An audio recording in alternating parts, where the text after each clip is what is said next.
Distribuição Europa Filmes do Brasil. Versão brasileira Lip-Sync, São Paulo. História das religiões.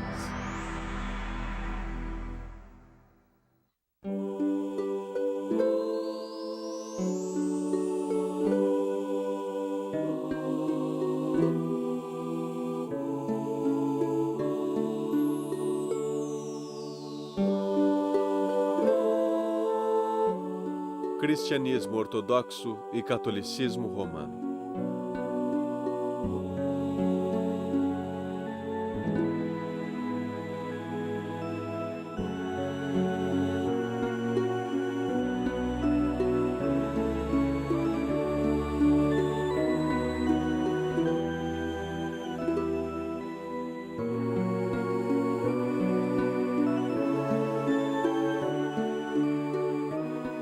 Em 7 de dezembro de 1965, foi realizada a última sessão pública do Segundo Concílio Vaticano em Roma. O Papa Paulo VI da Igreja Católica Romana e o Patriarca Atenágoras da Igreja Ortodoxa Grega fizeram uma declaração conjunta. Ela foi lida na Basílica de São Pedro, em Roma, e na Catedral de Faná, em Constantinopla. A declaração proclamava que a excomunhão mútua entre as duas grandes igrejas, decretada no ano 1054, havia sido revogada. O sonho de reunificação tem inspirado cristãos ao longo dos séculos. Porém, a história do cristianismo não é feita apenas de fé e esforços compartilhados, mas de conflitos e divisão também. Por causa deste e de vários outros conflitos internos, o cristianismo não é, e geralmente não tem sido, o nome de uma única religião. Mas cristãos de todo o mundo compartilham certas crenças fundamentais sobre Deus, Jesus Cristo e o lugar dos humanos no universo. Devemos examinar as 3 divisões principais da fé cristã para compreender o cristianismo de hoje. Elas são as igrejas ortodoxas orientais, a Igreja Católica Romana e as várias igrejas protestantes. Mas essa classificação não é completa. Há pequenas comunidades cristãs, principalmente na Ásia Menor e na África, que se tornaram independentes no século V depois de Cristo. Aliás, dizendo depois de Cristo, contamos os anos justamente a partir do nascimento de Jesus Cristo. Durante os séculos, cada divisão do cristianismo considera-se a única representante da verdadeira fé cristã pregada por Jesus. Proclamando ser a verdadeira fé ou não, a história da Igreja Católica e da Ortodoxa sempre estiveram ligadas. Nenhuma das duas pode ser entendida separadamente da outra. A palavra ortodoxo significa fé correta e culto correto, ou fé verdadeira e culto verdadeiro. Nós nos consideramos a verdadeira igreja de Nosso Senhor Jesus Cristo. O nome da Igreja Ortodoxa sugeria originalmente que todas as demais comunidades cristãs eram heréticas. A palavra católica significa universal e indicava originalmente que os outros cristãos haviam, de alguma forma, se separado da única Igreja Universal. Cristãos ortodoxos e católicos romanos estão separados historicamente não apenas por essas alegações, mas também por diferenças de crença, espiritualidade e cultura. Mas principalmente as duas igrejas estão separadas pela doutrina católica de que o bispo de Roma, conhecido como Papa, deve ser reconhecido como líder de todos os cristãos. Mas o cristianismo católico e o ortodoxo são muito similares em certos aspectos de organização e em suas crenças básicas. Ambos têm uma estrutura episcopal, ou seja, ambos são organizados em torno de uma rede de bispos. Todo bispo católico ou ortodoxo é responsável por uma comunidade local de igrejas numa área ou diocese específica. A vida religiosa nas igrejas gira em torno da liturgia, ou missa, onde a última ceia de Jesus Cristo é reencenada.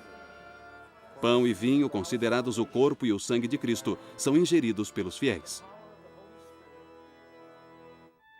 A história do cristianismo não pode ser separada da história do povo judeu. Jesus nasceu numa sociedade hebraica, cuja origem remonta a uma comunidade de escravos dos egípcios. As escrituras judaicas relatam que eles foram libertados por Deus e que foram levados guiados por Moisés e depois por seus sucessores à terra prometida de Canaã. os judeus ainda comemoram sua independência política e sua grandeza sob a liderança do rei Davi. Mas por muitos séculos, Israel foi uma nação cativa.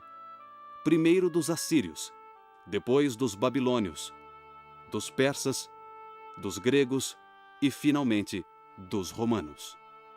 Quando Jesus começou seu ministério público, o povo judeu já esperava a vinda iminente do Messias. Eles achavam que o Messias libertaria os judeus do domínio político dos romanos e levaria o povo judeu a um novo nível de devoção na prática da lei de Deus. Jesus era um entre muitos pregadores itinerantes a dizer que Deus estava para libertar Israel e vir reinar visivelmente na terra. Ele pediu que Israel se arrependesse e se emendasse à luz dessa esperança. Esse é o âmago do que é o cristianismo. O fim do ministério público de Jesus, após todas as curas e ensinamentos e todos esses acontecimentos, tudo culmina com sua viagem final a Jerusalém para a Páscoa.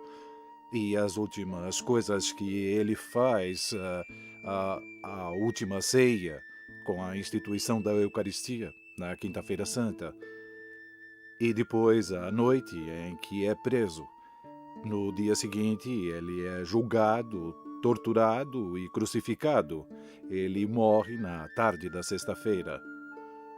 Ele é retirado da cruz antes do entardecer, porque é o dia sagrado da Páscoa e é sabá. A lei judaica proibia deixar os corpos pendurados daquele jeito. Então ele foi colocado em seu túmulo e depois do pôr do sol, na noite de sábado, ele retornou dos mortos. O mistério pascal é essa combinação maravilhosa da morte e da ressurreição de Cristo. É uma revelação completa de quem Ele é e daquilo que Deus quer que nós sejamos. De fato, a morte de Jesus ofereceu a esperança que tem atraído milhões de seguidores por aproximadamente 2000 anos.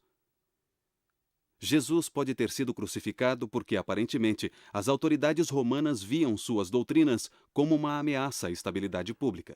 O cristianismo, a princípio, era uma religião judaica. Era simplesmente mais uma divisão do próprio judaísmo. Era como os fariseus, os saduceus e outros.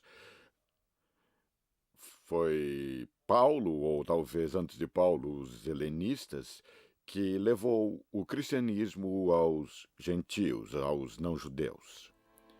A missão entre os gentios logo achou um campeão incansável, um judeu da Ásia Menor, Saulo de Tarso. Saulo havia perseguido os cristãos e sua dramática conversão é descrita pelo livro bíblico dos Atos dos Apóstolos. Saulo, Saulo, por que me persegues? Eu sou Jesus, a quem tu persegues. Mas levanta e entra na cidade, e te dirão o que deve fazer. Saulo passou a ser chamado de Paulo. Através de seu incansável trabalho missionário e do de muitos outros homens e mulheres, a comunidade cristã rapidamente cresceu na região do Mediterrâneo. A igreja que nascia logo enfrentaria seu primeiro grande desafio. Os gentios convertidos deveriam mesmo ser circuncidados?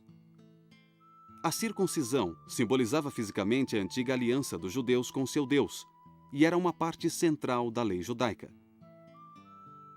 Muitos naquele tempo insistiam que todos os seguidores de Jesus deviam seguir todas as leis judaicas que Jesus viera consumar. Outros, principalmente Paulo, insistiam que o que salvava era apenas a fé em Cristo. Um novo cristão não é obrigado a assumir o fardo da lei judaica.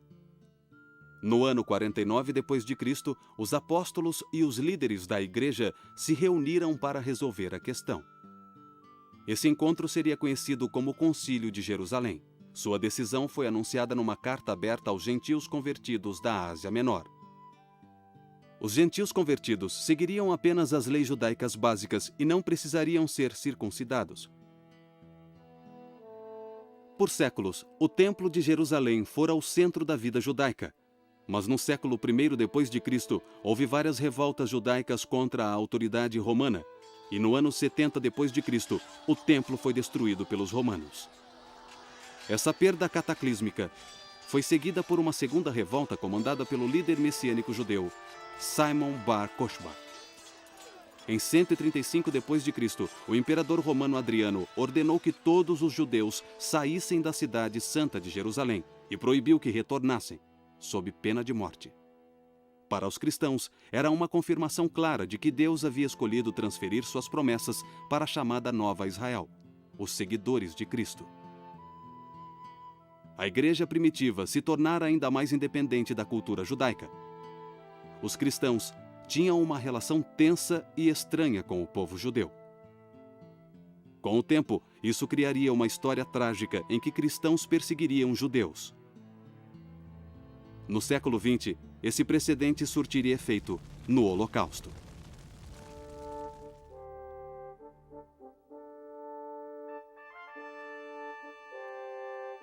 Os 3 primeiros séculos depois de Cristo são lembrados hoje pela perseguição romana, uma época gloriosa de mártires cristãos e de testemunho heróico do Evangelho de Cristo. De fato, houve perseguição esporádica nesse período. Parece ter sido motivada por uma combinação de medo e de uma devoção genuína dos romanos a seus deuses pagãos. Os cristãos eram frequentemente acusados de imoralidade e desrespeito à antiga religião romana. Acusações de infanticídio, canibalismo, incesto eram disseminadas, entre outros, por um dos maiores filósofos de Roma, o filósofo estoico Fronto, que fora professor de Marco Aurélio, por volta do ano 150. Então, na verdade, as acusações contra os cristãos eram feitas por pessoas que já haviam decidido que eles eram uma ameaça política. Por isso, eles precisavam arrumar uma desculpa, pois as pessoas não enxergavam essa ameaça política. Os cristãos se recusavam a adorar os deuses romanos ou a queimar incenso para o imperador romano. Os cristãos viviam como eleitos de Deus num mundo hostil. Os mártires eram heróis a serem imitados. Realmente, sua fé e coragem impressionaram até mesmo o povo romano. Apesar das perseguições romanas, a maior ameaça à igreja dos primeiros tempos era um desafio espiritual. Os vários movimentos religiosos e filosóficos coletivamente chamados hoje de gnosticismo. Os gnósticos eram uma seita particular do cristianismo, sim. E eles exageravam a natureza espiritual dos seres humanos com a ideia de que haviam caído de um jeito ou de outro neste mundo material. Sua preocupação principal era a libertação pelo conhecimento, a gnose. Por isso são chamados de gnósticos. Em resposta a esses desafios heréticos, a igreja primitiva assumiu compromissos teológicos, morais e institucionais que se tornariam a base de seu desenvolvimento futuro. A primeira resposta a essas heresias foi afirmar o cânone das Escrituras como o conhecemos hoje.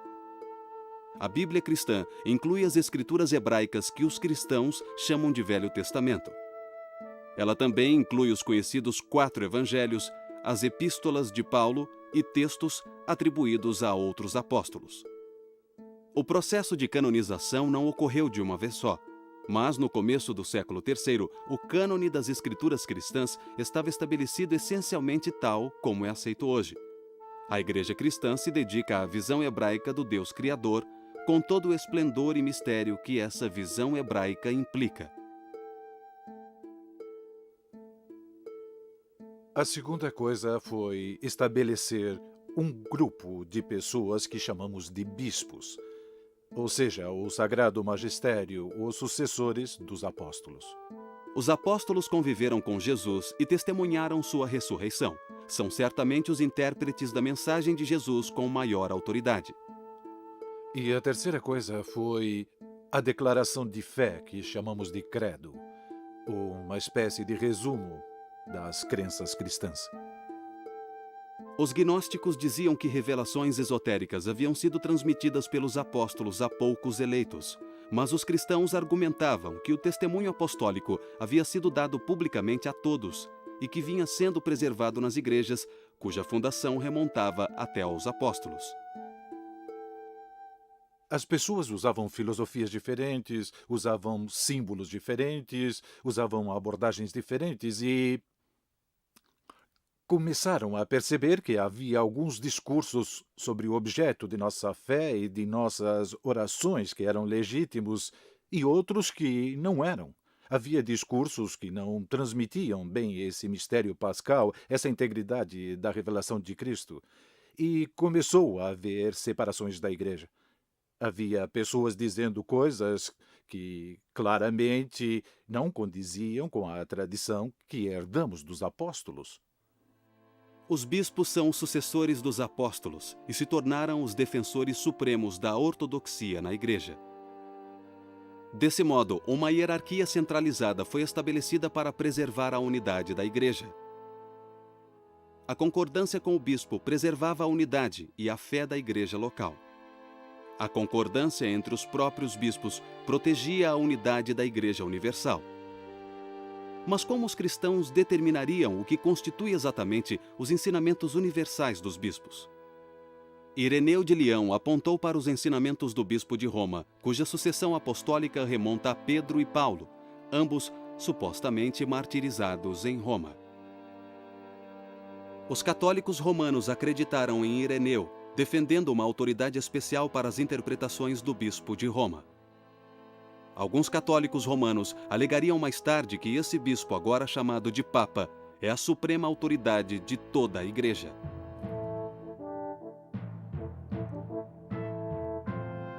Quando Augusto estabeleceu o Império Romano em 31 a.C., foi certamente um dos maiores feitos da antiguidade.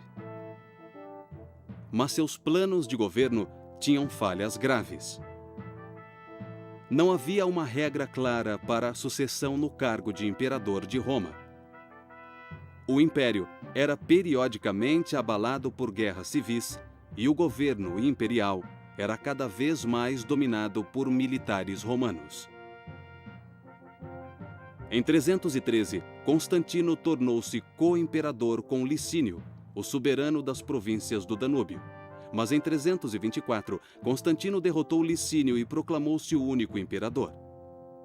O império tinha novamente um governo relativamente estável, mas a relevância da vitória de Constantino vai além de seus efeitos imediatos. Constantino tornara-se cristão em 312, e esse fato determinaria o futuro tanto do Império Romano como da Igreja.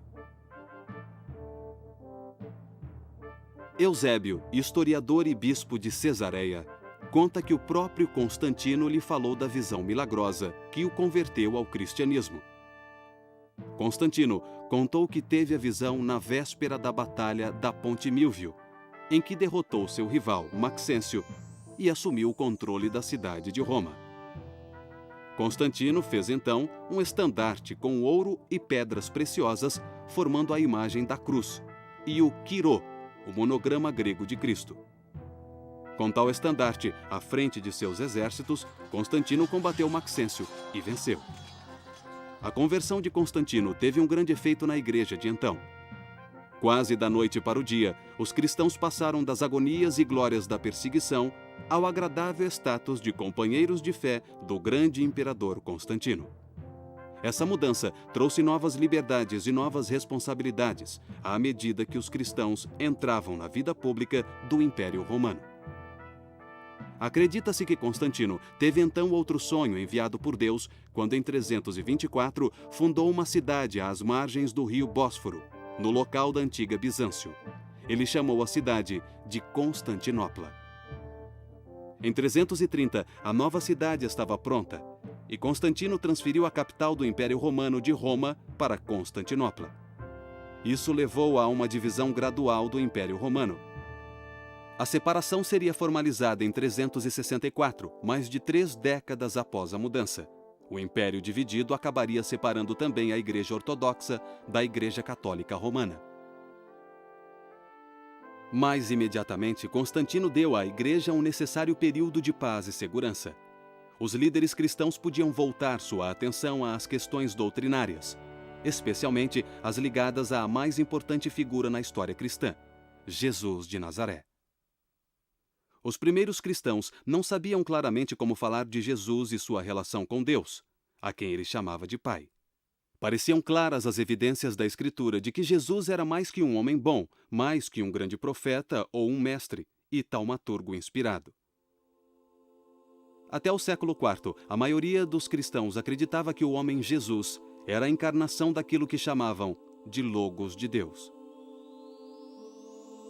Logos de Deus significa simplesmente Verbo de Deus. O Logos era muitas vezes identificado com o Filho de Deus Pai. Muitas pessoas se tornaram cristãs não porque acreditavam em Cristo, embora possam ter acreditado nele, mas porque estava na moda, o imperador favorecia o cristianismo. Muitos não deixaram seu paganismo de lado. Eles tentaram, na falta de outra palavra, uni-lo às práticas cristãs, o paganismo e o cristianismo. E ao fazerem isso, o que aconteceu foi que eles resolveram que Cristo não poderia ser o Filho de Deus. O antigo Deus grego deles não podia estar diretamente ligado a esse mundo, pois isso significaria necessidade, e Deus não precisa de nada. Então, um padre de Alexandria, da igreja de Alexandria, juntou tudo isso e disse que Cristo não poderia ser realmente o Filho de Deus. Ele era um ser glorificado, melhor do que nós, mas era uma criatura. Esse padre se chamava Ário e era muito inteligente. Foi o início dos hinos da igreja. Ário ensinava jingles sobre Cristo não ser o Filho de Deus ou sobre nem sempre ter existido, a marinheiros, etc. E essas pessoas espalhavam as ideias. Atanásio apareceu e demonstrou que o Logos é totalmente Deus, de modo que Jesus é Deus encarnado. O episcopado grego se dividiu em duas facções sobre a questão de o Logos ter sido gerado por Deus, como Ário disse, ou ser totalmente Deus, como Atanásio e outros disseram. Bem, quando havia um problema em uma igreja, que permanecia nessa igreja era um problema só dela. Mas o que houve com a heresia ariana, que negava a divindade de Cristo e dizia que houve um tempo em que ele não existiu, é que ela se espalhou de modo que a igreja toda teve que lidar com ela. Então Constantino, que consideramos santo, queria, é claro, um império unificado, e se houvesse problemas na igreja, também haveria problemas no império. Então ele decidiu convocar o que chamamos de Primeiro Concílio Ecumênico, uma assembleia com o maior número possível de bispos de toda a igreja. Claro que nem todos vieram, havia 318 bispos que se reuniram em Niceia, perto de Constantinopla, em 325 d.C., e fizeram o mesmo que os padres apostólicos, jejuaram, oraram e discutiram o que era certo. Eles definiram os primeiros artigos do Credo de Niceia, que declarava que Cristo foi gerado do Pai antes dos tempos, como diz a Bíblia.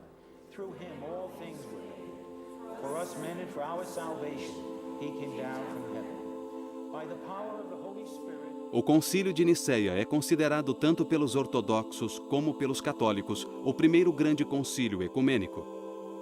Mas o arianismo ainda tinha muitos defensores importantes no clero.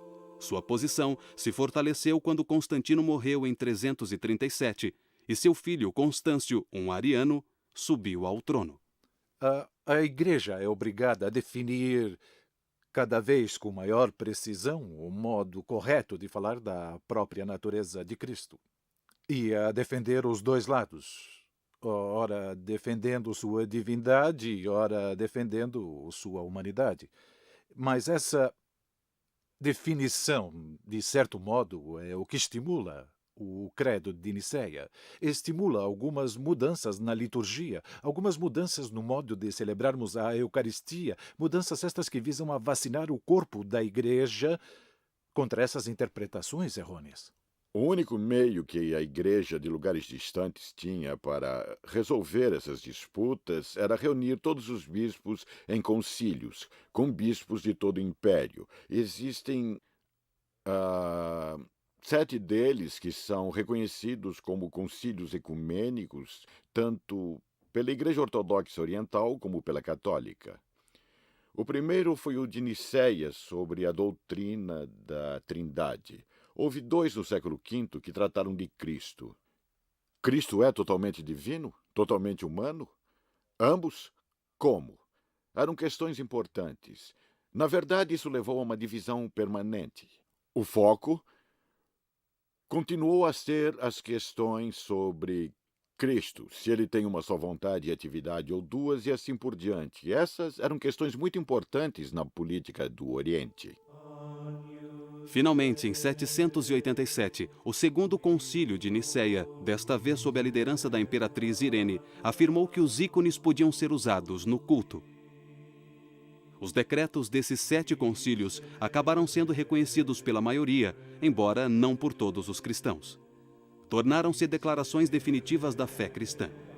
Os fundamentos da fé cristã, incluindo aí a definição de Niceia da encarnação de Deus em Jesus Cristo, já estavam definidos no fim do século VIII.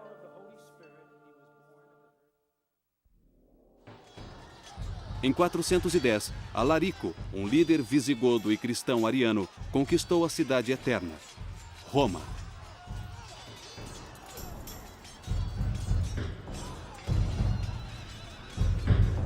Praticamente tudo que trazia segurança, sentido e ordem à vida romana estava agora destruído. Esse evento cataclísmico exigia uma explicação teológica. Muitos romanos jogaram a culpa do desastre na conversão do império ao cristianismo. O grande teólogo ocidental Agostinho, bispo de Hipona, respondeu com uma interpretação teológica da história de Roma e da história do mundo, numa obra intitulada A Cidade de Deus.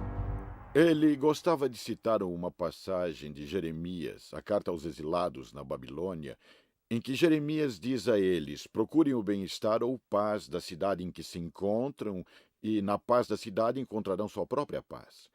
Em outras palavras, Agostinho está mostrando a diferença entre valores religiosos e valores seculares, mas defendendo ambos. A queda de Roma foi um momento decisivo, tanto para a Igreja como para a sociedade como um todo. Mas sob vários aspectos, a vida não mudou muito depois de 410. O Oriente desfrutava de estabilidade social e política, e o Ocidente sofria com mais convulsão social e anarquia. Os 1000 anos de domínio romano terminaram e não havia nenhuma autoridade política dominante. O bispo de Roma ganhou autoridade secular com o fim do Império no Ocidente durante o século V. O bispo de Roma torna-se o principal líder cívico. Nessa época, além disso, a Igreja controlava grandes quantias de fundos para ajudar os pobres e começou a receber donativos, terras para cultivo e assim por diante. Então, os bispos dos séculos IV e V eram muitas vezes famosos por usar esses recursos para conseguir aliados. Os bispos da Igreja Ocidental viam que em seu futuro estavam as próprias tribos que haviam destruído seu mundo. Assim, missionários levaram o Evangelho aos povos tribais da Europa, até a Alemanha. Em 800, o rei dos francos, Carlos Magno, subiu ao trono do Sacro Império Romano, que era uma união de pequenos feudos teutônicos. Parecia que a Europa havia encontrado outro Constantino que poderia unir toda a sociedade numa única federação cristã. Os reis francos eram aliados dos papas romanos. O próprio Papa Leão III coroou Carlos Magno imperador em uma cerimônia em Roma. Essa coroação de Carlos Magno abriu um precedente que influenciaria significativamente a relação entre Igreja e Estado na Europa Ocidental. Os papas estavam, na verdade, apostando no norte europeu e não em Constantinopla ao fazer essas novas alianças. Papas posteriores afirmariam que a autoridade imperial dependia da sanção do Papa.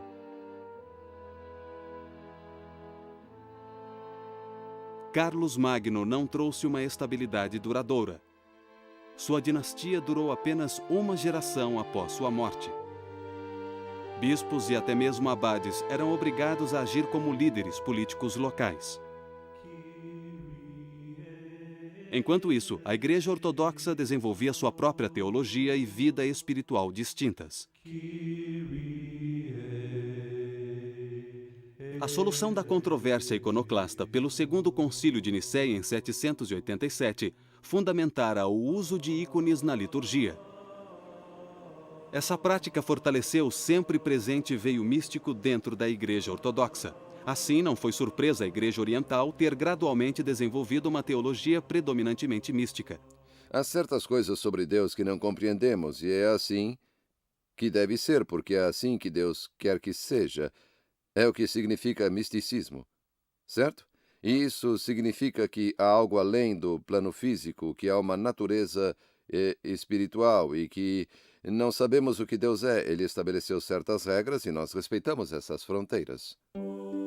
A distância entre a Igreja Católica Romana e a Igreja Ortodoxa aumentou e a continuidade de sua união parecia impossível. Havia o antigo problema em relação à autoridade do Papa. Essa discordância fundamental foi exacerbada por disputas teológicas. A mais importante foi uma disputa sobre a relação entre as três pessoas da Trindade. A Igreja Católica Romana costumava acrescentar a frase "e do Filho" ao credo de Nicéia. Portanto, ficava: "Creio no Espírito Santo, o qual procede do Pai e do Filho." A Igreja Ortodoxa considerava isso uma inovação que beirava a heresia. Duas coisas são importantes. Em primeiro lugar, é teologicamente incorreto. Só há uma cabeça na Trindade, Deus Pai. O Filho foi gerado do Pai antes dos tempos. O Espírito Santo só procede do Pai, certo? Em segundo lugar, o Ocidente fez algo sem precedentes. Mexeu em uma coisa que havia sido decidida por toda a Igreja. Em 863, rompeu-se a união entre o Papa Nicolau de Roma e o patriarca ortodoxo Fócio. Foi a primeira separação formal entre a Igreja Católica Romana e a Igreja Ortodoxa. Mas foi uma separação temporária. Entretanto, as diferenças teológicas entre as duas igrejas não foram resolvidas e a união restaurada também seria temporária. O filioque é o maior ponto de controvérsia entre a Igreja Oriental e a Igreja Ocidental até os dias de hoje. Na verdade, a Igreja Anglicana, há poucos anos, propôs tirar o filioque do credo, não dizendo mais procede do Pai e do Filho, se isso ajudasse a reunião com a Igreja Oriental. Em 1053, o Papa Leão IX montou uma campanha militar contra tribos normandas que ameaçavam igrejas cristãs no sul da Itália. Ele foi derrotado e capturado. Da prisão, ele conseguiu enviar um emissário, o cardeal Humberto, para pedir ajuda ao imperador bizantino e ao patriarca de Constantinopla. A carta de Leão ao imperador bizantino era conciliatória, mas sua carta ao patriarca tinha um tom muito diferente. Havia uma controvérsia entre um papa muito dogmático e um patriarca muito dogmático de Constantinopla, e nenhum deles abria mão de suas tradições. Um decreto de excomunhão foi enviado pelo Papa a Constantinopla. Ele foi deixado no altar de Santa Sofia. Um dos diáconos o pegou e correu atrás do emissário para devolvê-lo, mas ele não aceitou. Então, é claro, o Oriente teve seu concílio e excomungou o Ocidente. Essas sanções mútuas só seriam retiradas em 1965, mais de 900 anos depois. Em cerca de 610, um sério e devoto mercador árabe ouviu em sonho uma voz, ordenando que ele lesse. Ao despertar, o mercador teve a visão de um homem que o cumprimentou pelo nome e disse: "Tu és o mensageiro de Alá." Os muçulmanos acreditam que assim começaram as visões em que Maomé recebeu os discursos que se tornariam um livro conhecido como A Leitura, ou em árabe, Alcorão. Nele há várias injunções para a disseminação da fé, e os primeiros muçulmanos se esforçaram para conseguir isso até à força, se necessário. Em 714, a Espanha estava dominada por exércitos muçulmanos. Conforme eles continuavam sua expansão, ficou cada vez mais evidente que poderiam destruir as nações cristãs do Império Bizantino e da Europa Ocidental. Após a derrota em Anatólia, em 1071, o imperador de Bizâncio, Aleixo Comneno, pediu ajuda ao Ocidente. Os imperadores do Oriente pediram ajuda ao Ocidente e conseguiram. As cruzadas atendiam os pedidos dos imperadores do Oriente. Foi uma operação de resgate da Igreja Oriental. Religiosos e cavaleiros católicos da Europa Ocidental atenderam prontamente. Muitos ficaram simplesmente horrorizados ao saber que cristãos do Oriente estavam sendo ameaçados por aquilo que eles viam como uma nação pagã. A Palestina, a terra santificada pela vida e morte de Jesus, era controlada por muçulmanos. E alguns membros do clero preferiam que os exércitos se unissem para combater um inimigo comum, em vez de uns aos outros. De qualquer modo, em 1095, o Papa Urbano II convocou uma cruzada. Essa missão sagrada salvaria o cristianismo oriental e retomaria a Terra Santa do controle muçulmano. Uma série de 4 cruzadas durou até o século XIII. As relações entre os cruzados ocidentais e a corte bizantina pioravam cada vez mais. Os líderes das cruzadas viam os ortodoxos como traidores e inimigos. O que começou como uma missão para salvar cristãos ortodoxos dos muçulmanos tornou-se, em meados do século XII, uma missão contra os próprios cristãos ortodoxos. Em 1204, cruzados católicos romanos saquearam Constantinopla. Nas palavras do historiador Calisto, foi um ato que a Igreja Ortodoxa jamais esqueceria ou perdoaria.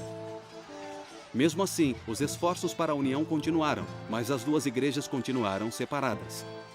Em 1261, o imperador cristão da Nicéia, Miguel Paleólogo, recuperou Constantinopla e devolveu-a aos orientais ortodoxos.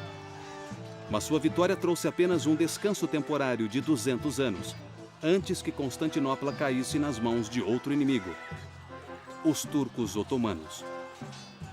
Em 29 de maio de 1453, os turcos tomaram Constantinopla. O último imperador bizantino, Constantino XI, foi assassinado. Nos séculos 13 e 14, a Rússia esteve sob o domínio dos mongóis e isolada do restante da cristandade. A Rússia começava a se recuperar no século XV, quando o Império Bizantino chegou ao fim. Então, era natural que essa grande nação ortodoxa se tornasse a sede principal da Igreja Ortodoxa. No século XVII, o patriarcado foi abolido por Pedro, o Grande, da Rússia. A Igreja conseguiu manter uma rede de seminários e mosteiros, mas ela sobreviveu principalmente graças à profunda devoção do povo russo. Para compreender a história do catolicismo romano no período medieval, precisamos voltar à nossa história do cristianismo ocidental da época, quando nações-estado da Europa Ocidental começavam a surgir. A Idade Média é chamada de Idade da Fé. Podemos até dizer que foi uma era de intenso entusiasmo religioso. A Igreja não via com bons olhos alguns novos movimentos religiosos. Seu poder era cada vez mais ameaçado. A Igreja, às vezes, pedia às autoridades seculares que forçassem os dissidentes a capitular, sob ameaça de penas civis que incluíam a pena de morte. Mas alguns católicos estenderam a mão a esses movimentos dissidentes. 2 homens em particular, Domingos e Francisco, romperam com a vida monástica e reuniram a seu redor comunidades de irmãos ou frades. Esses homens atuavam como pregadores itinerantes. Eles se sustentavam pedindo esmolas. Não levavam a vida respeitável e estável da reclusão no mosteiro. Os franciscanos e dominicanos são muito importantes, principalmente no século XIII, logo após a sua fundação.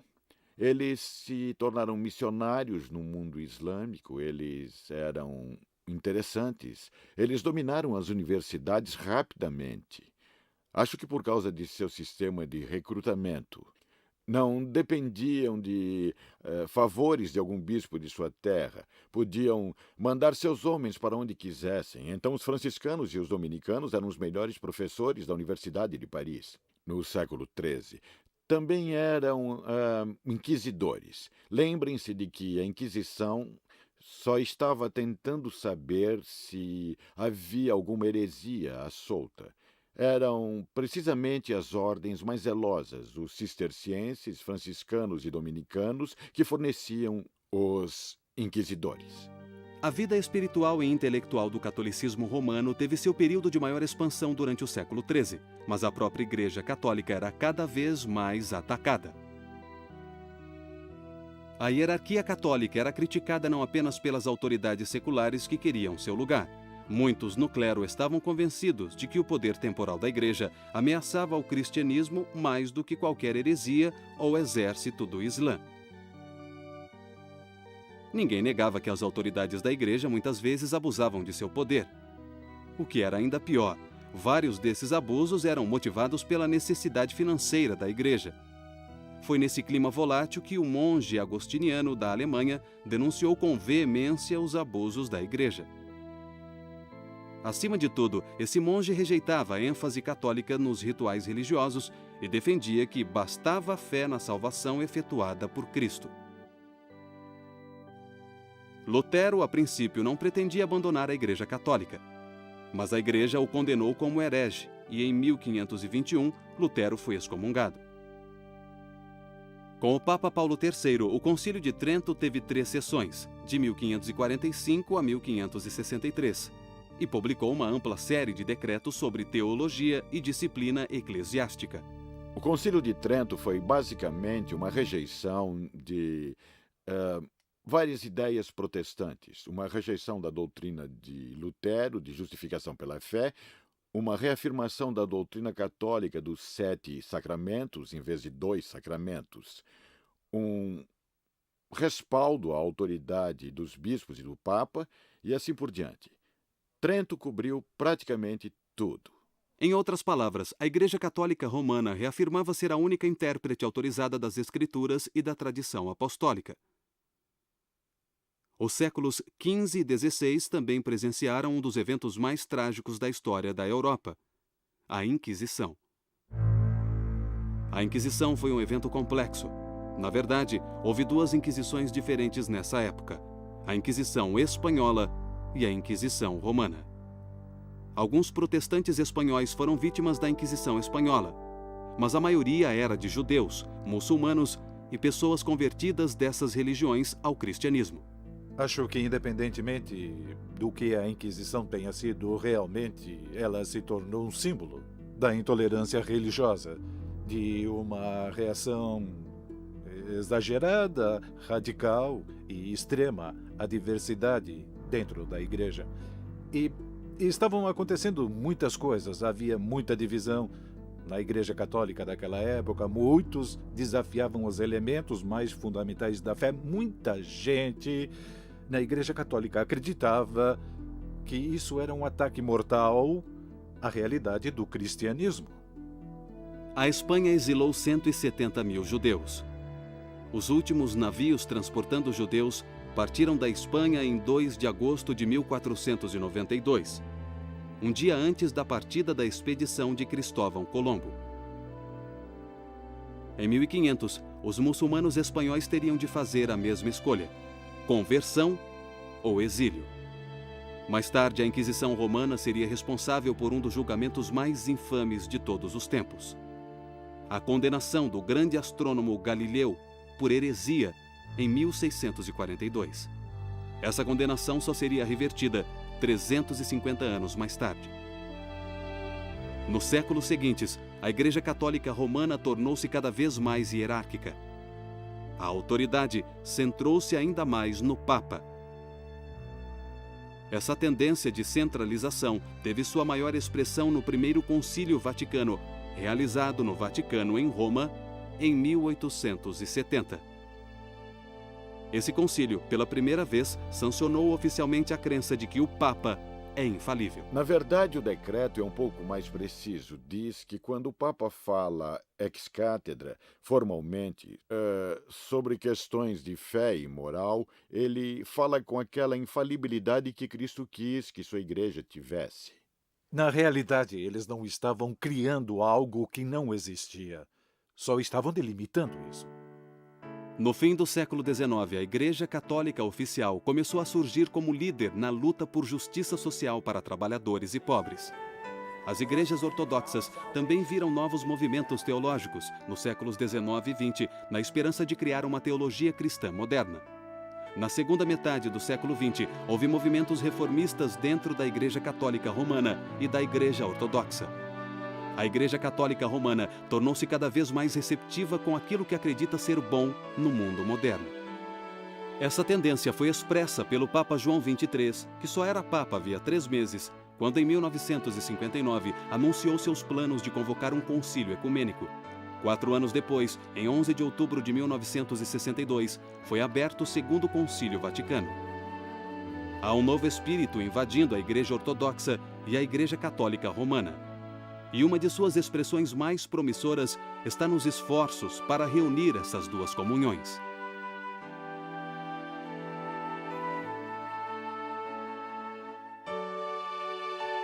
Apesar dos esforços de religiosos e teólogos de ambas as comunidades, a Igreja Ortodoxa e a Igreja Católica Romana continuam divididas por questões de crença e costume. Mas pela primeira vez em muitos séculos, há motivos para ter esperança de que essa divisão logo acabe. Sempre haverá tribulações. A igreja sempre enfrentou perturbações de fora e de dentro, porque Satanás está sempre tentando nos destruir. Quando contemplamos a história da salvação, há 2 histórias: a história da graça e a história do pecado.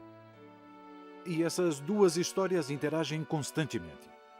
Acreditamos que com a morte e ressurreição de Jesus, temos uma garantia do triunfo da história da graça. No final, a vontade de Deus prevalecerá. No final, o reino de Deus se estabelecerá e triunfará. No final, o mal será banido. Mas enquanto vivermos na história, estaremos vivendo com essas 2 histórias, a da graça e a do pecado.